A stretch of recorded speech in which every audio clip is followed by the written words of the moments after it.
मीठापुर में आनंद नाम का एक लकड़हारा रहता था जो बहुत मेहनती था, लेकिन उसको उसकी लकड़ियों का सही दाम नहीं मिलता था। रोज रोज सुबह से शाम तक वो लकड़ियां इकट्ठा करता और अपना जीवन बसर करता। आनंद का इस दुनिया में कोई न था। वो पैसे जमा करके शादी करना चाहता था, लेकिन आनंद जितने रुपए कमाता वो तो उसके खाने पीने में खत्म हो जाते थे। एक दिन आनंद को बहुत जोर से भूख लगी थी और उसके पास पैसे ना थे। हे भगवान, आखिर मैं कितनी मेहनत करता हूँ, फिर भी कभी कभी भूखा रह जाता हूँ। मुझ पर दया कर प्रभु, दया कर। आनंद रात को भूखा ही सो गया और सुबह फिर लकड़ियां जमा करने निकल पड़ा। एक दिन आनंद के पास एक ग्राहक आया जो आनंद की आवाज लगाने के अंदाज से काफी प्रभावित होता है। अरे भैया, आप तो लकड़ियों को बेचते हो और साथ में आशीर्वाद भी देते हो।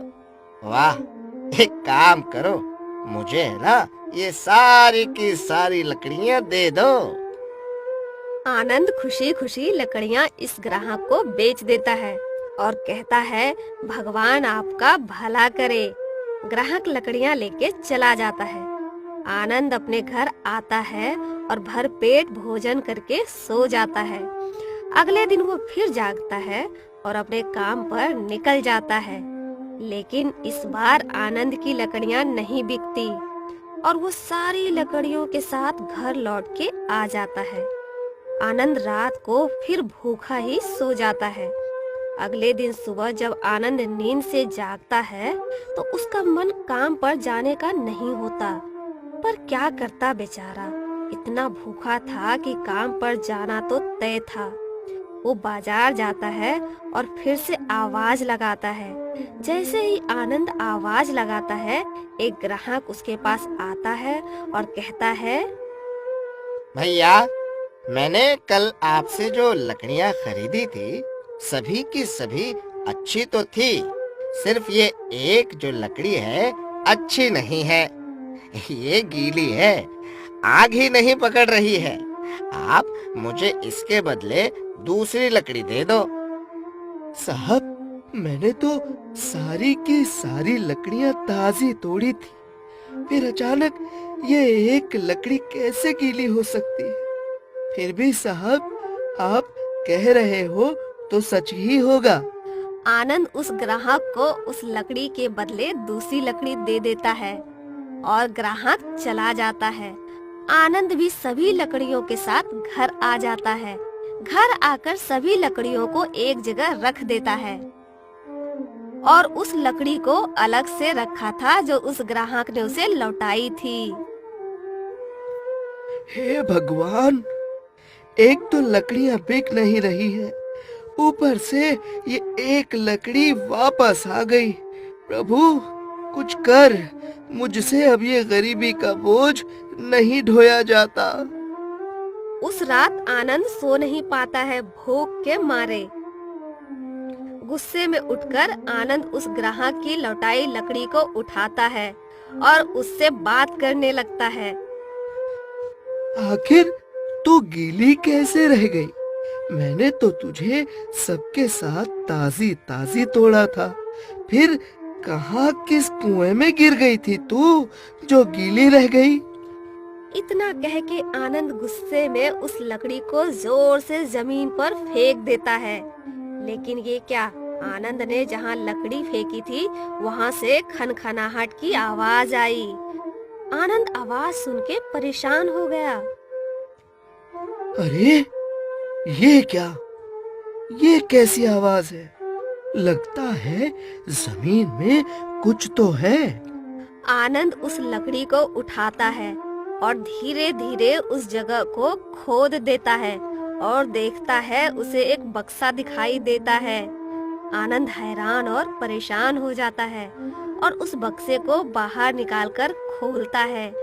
जैसे ही आनंद उस बक्से को खोलता है, उसकी आंखें फटी की फटी रह जाती है। उस बक्से में सोने के सिक्के दिखाई देते हैं। तब आनंद कहता है, हे प्रभु, ये क्या है? मेरे घर में सोने के सिक्कों से भरा ये बक्सा किसका है? हे प्रभु, मैं एक मामूली लकड़हारा हूँ। मैं इतना सोना कभी नहीं कमा पाऊंगा।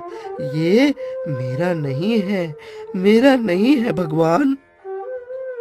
आनंद उस सोने से भरे बक्से को रखकर सो जाता है और सुबह बहुत हैरानी से उस बक्से को देखता है और दिल ही दिल में कहता है कि ये मेरा नहीं है तो इस पर मेरा कोई अधिकार नहीं है। आनंद बक्सा लेकर वहाँ से निकलता है और बस्ती के कुछ लोगों से मिलकर उनमें वो सोने के सिक्के बांट देता है। रघु चाचा, अब ये सिक्का रखिए। आज से आपका भीख मांगना बंद। धन्यवाद बेटा, भगवान तुझे खुश रखे। शर्मिला चाची, अब भूखी मत रहना, अच्छे से खा पी कर जिंदगी बिताना। ऐसे ही आनंद गरीबों में सारे सिक्के बांट देता है और लकड़ियां लेके बाजार की तरफ बढ़ता है। तभी आनंद को जोरदार भूख लगती है। वो सभी लकड़ियां बगल में रख कर बैठता है। काश मैं भी एक सोने का सिक्का रख लेता तो कम से कम भूखा तो नहीं रहता। लेकिन जब वो मेरे थे ही नहीं तो मैं कैसे रखता।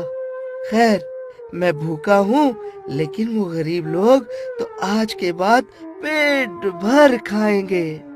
लेकिन वो मायावी लकड़ी जिसे उसने जमीन पर फेंका था वो अब भी उसके हाथ में ही थी और उसे पता ही नहीं था कि ये लकड़ी मामूली लकड़ी नहीं बल्कि मायावी लकड़ी है। आनंद भूख के मारे गुस्से में फिर से उस लकड़ी को जमीन पर पटक देता है और क्या देखता है कि वहाँ एक खाने से भरी हुई थाली आ जाती है जिसमें तरह तरह के पकवान दिखाई देते हैं। आनंद फिर हैरान हो जाता है। अरे ये क्या? और ये खाना यहाँ कौन रख गया? मुझे भूख तो लगी है, लेकिन ये बात तो मैंने किसी से कही नहीं है। चलो इस खाने को भगवान का वरदान समझकर खा लिया जाए। आनंद खाना खाता है और सभी लकड़ियां उठाकर वहाँ से निकल पड़ता है और उस एक मायावी लकड़ी को वो अपने हाथ में ही रखता है। रास्ते में आनंद को एक शेर मिलता है। आनंद घबरा जाता है और उस लकड़ी से उस जानवर को भगाने लगता है। हट, भाग यहाँ से। देख, मुझे तंग मत कर, वरना देख, भाग जा यहाँ से। मैं कह रहा हूँ, भाग जा। लेकिन वो शेर वहाँ से भागता ही नहीं। आनंद उस शेर को भगाने उस लकड़ी को जमीन पर मारने लगता है। जैसे ही उस लकड़ी को आनंद जमीन पर मारता, वो शेर वहाँ से भागने लगता है। आनंद सोचने लगता है, आखिर ये क्या हो रहा है। फिर उसे ख्याल आता है। जब उसने जमीन पर लकड़ी फेंकी तो खजाना निकला। खेत में लकड़ी फेंकी तो खाना आ गया। अभी जमीन पर लकड़ी मारी तो शेर जैसा जंगली जानवर भाग गया। हे प्रभु, आखिर ये हो क्या रहा है मेरे साथ? इतने चमत्कार आखिर क्यों हो रहे हैं? ये लकड़ी उस ग्राहक ने लौटाई थी, लेकिन अब मैं जहाँ भी लकड़ी को मार रहा हूँ वहाँ चमत्कार हो रहा है। अचानक उसको एक आवाज आती है। आनंद, तुम चिंता ना करो, हम तुम्हारे प्रभु हैं और हम तुम्हारी सारी बातें सुनते हैं। प्रभु, आप, मुझे भरोसा नहीं हो रहा है कि आप स्वयं मुझसे बात कर रहे हो। हाँ, हम तुम्हारी मेहनत और ईमानदारी से बहुत प्रसन्न हैं। तुमने अपनी ईमानदारी और गरीबों की मदद करके हमें जीत लिया। लेकिन प्रभु, मैंने ऐसा क्या किया है? मैं तो अपनी लकड़ियां नहीं बेच पा रहा हूँ, अपना पेट नहीं भर पा रहा हूँ। मैं किसी का क्या भला करूँगा प्रभु? हाँ, वो सोने के सिक्के जो मेरे नहीं थे, मैंने गरीबों में बांट दिया। इसमें मैंने कोई चमत्कार तो नहीं किया ना प्रभु?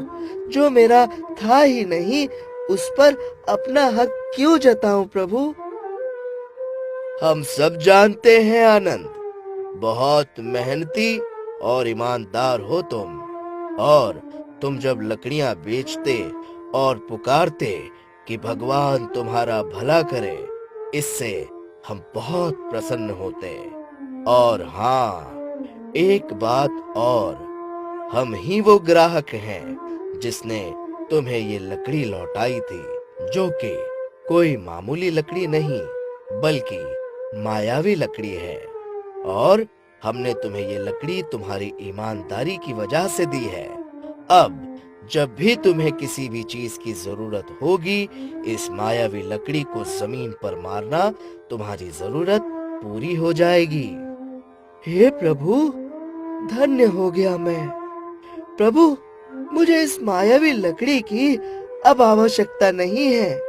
बस मुझ पर इतनी कृपा कर दो भगवान कि मैं ऐसे ही मेहनत और ईमानदारी से काम करता रहूं और अपना और आसपास के गरीबों का ख्याल रख सकूं।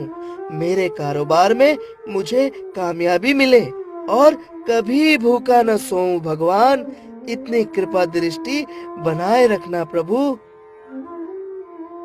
हम तुम्हें आशीर्वाद देते हैं कि तुम्हारी सभी मनोकामनाएं पूरी हो और जल्द से जल्द तुम्हारा विवाह संपन्न हो।